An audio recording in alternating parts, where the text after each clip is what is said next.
I'm John DeSando.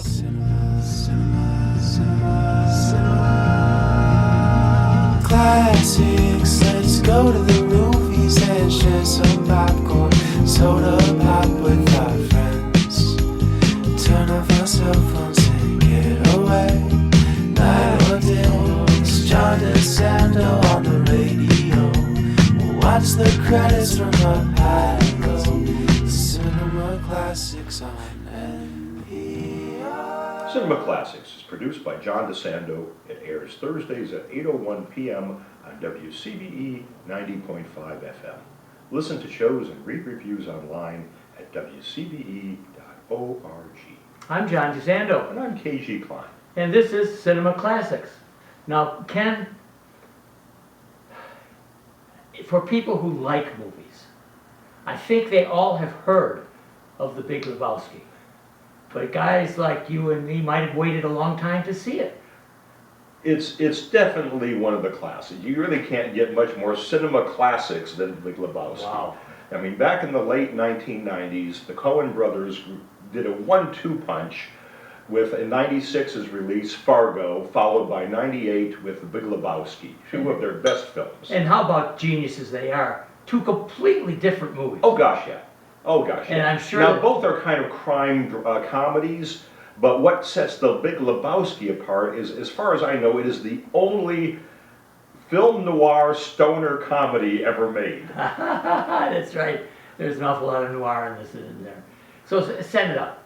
So The Big Lebowski is essentially three characters. You've got Jeff Bridges playing the dude, and the dude is your classic stoner, kind of deadbeat, walks around all day in his pajamas, doesn't have a job, just kind of going whatever direction life takes him. Would it be fair to say he's stuck in the 60s?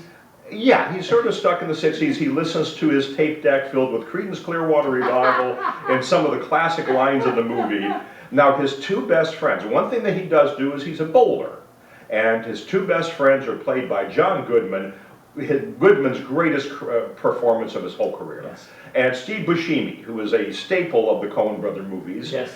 And Steve doesn't really get more than 4 or 5 lines in this whole movie. But He's that's, there that's his role. That's his role, is to be there and to be Steve Buscemi. But what works with this movie so well is the Coen brothers could have made this a really, really big, over-the-top comedy. And John Goodman's there for that. He's very over-the-top. He really delivers. But instead of casting a comedian to play Lebowski, someone like Mike Myers or even Bill Murray, they went with Jeff Bridges, who's more of a dramatic actor, a romantic lead, and he grounds the scenes. So while you've got Goodman giving this over-the-top performance full of quotable lines, Bridges is there keeping the scene in check and keeping this thing on a more even level. And you know, I would say part of the gift of Goodman is that it's not a stupid role. It's very smart and very almost underplayed, because people, certainly in the 90s, would have been well aware of PTSD from Vietnam. Yeah. All right, and he's clearly suffering from that. He's a Vietnam vet, Yeah. and he constantly, every time he's pushed to the edge, which doesn't take much, Right. he constantly goes into, I did this, I defended America, and I sacrificed, and I saw my friends die in the mud, even if it's just because he wants a cup of coffee. And it's funny. Oh, it's You hysterical. would never think of it. Goodman pulls it off. Yeah. I mean, he's another staple of the Coen brothers. He was in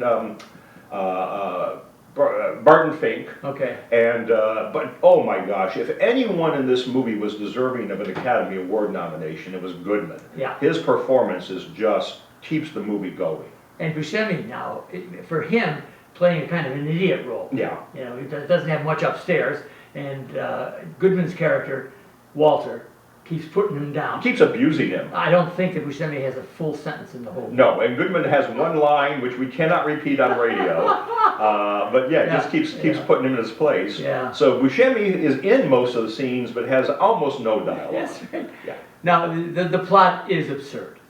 All right. In fact, you would not come to this movie hoping to deconstruct a plot. This is one of my favorite Coen Brothers plots. I think my favorite is probably Hail Caesar. Okay. But this one comes really close. It's the whole idea is that this poor schlep, Lebowski, the dude, has gotten himself accidentally involved in a kidnapping that involves a big-time businessman, his wife, there's a detective, there's a butler, and there's bowling.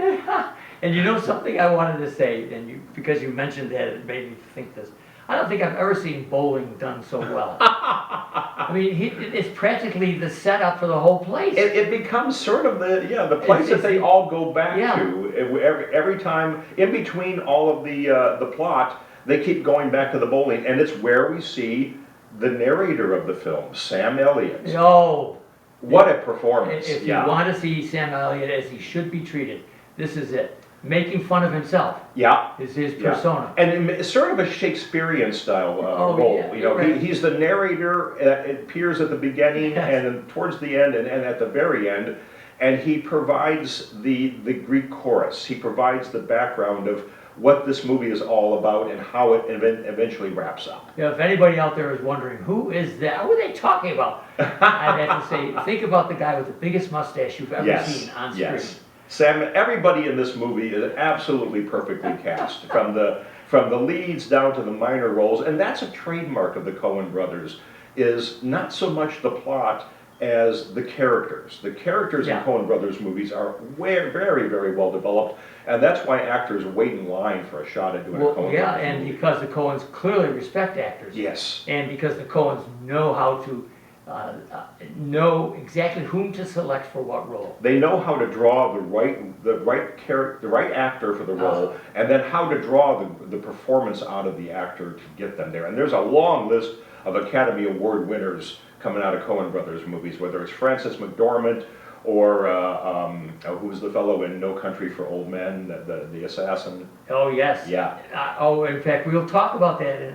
Okay. Let's talk about the podcast. The other good. Yes. Let's talk in our podcast because I think there's a rich minefield of things to do. Now, something that, along the lines of what we're talking about, I thought one of the real discoveries in this movie was Philip Seymour Hoffman. Oh yes. Don't you think that? He's fantastic in everything he's in. Whether it's a minor role like in Twister, or it's a leading man role, he's always fantastic. But at this point, 1998. 98. Would he have made a name for himself? No, not really. He would not at all. No. So that's what I'm saying. Yeah. Who would have thought, as you look at him, to think that he could have played this dorky role as the right-hand man of the real Big Lebowski? Yeah. And in fact, some have said he even looks like the old man. The old man, yeah. Right. Could he possibly be the old man's son from another marriage? Yes. Yes, isn't that great? And Julianne Moore. Oh, very good choice, yes.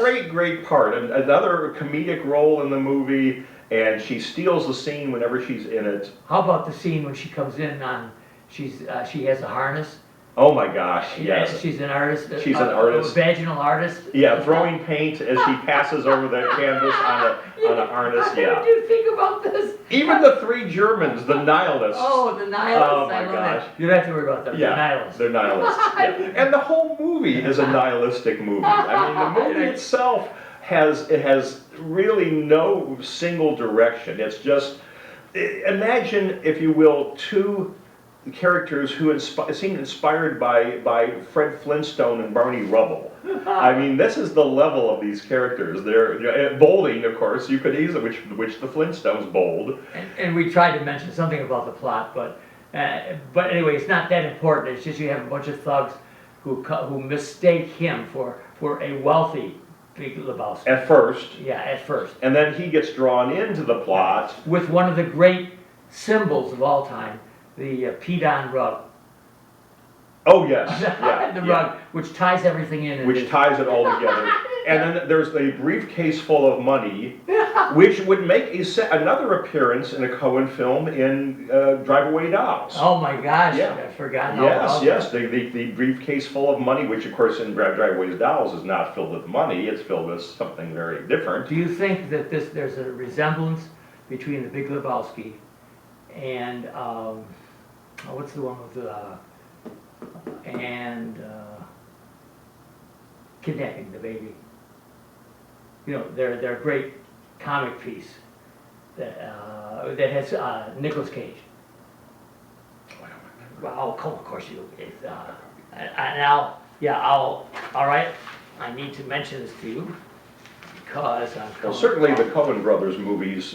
One of the things. Raising Arizona. Raising Arizona. Oh You yes, think? and earlier. Yeah, there's a bit of that. They're always at their best when they're doing comedy crime dramas. This is their really great All right, time. then let's go right into as we end here and we get into our podcast. Let's talk about more Coen Brothers films. Your final words on The Big Lebowski. Well, The Big Lebowski is just one of the great films of the 90s. It's in there with Pulp Fiction and Fight Club. You know, if you're going to do a 90s marathon, you'd be hard-pressed not to have The Big Lebowski in it. And I think for people who are interested in film, that this is one that you should, at some point in your life, see. Just for... Well, if you want to see the world's only stoner comedy film noir crime drama, you've got no other choice with this movie.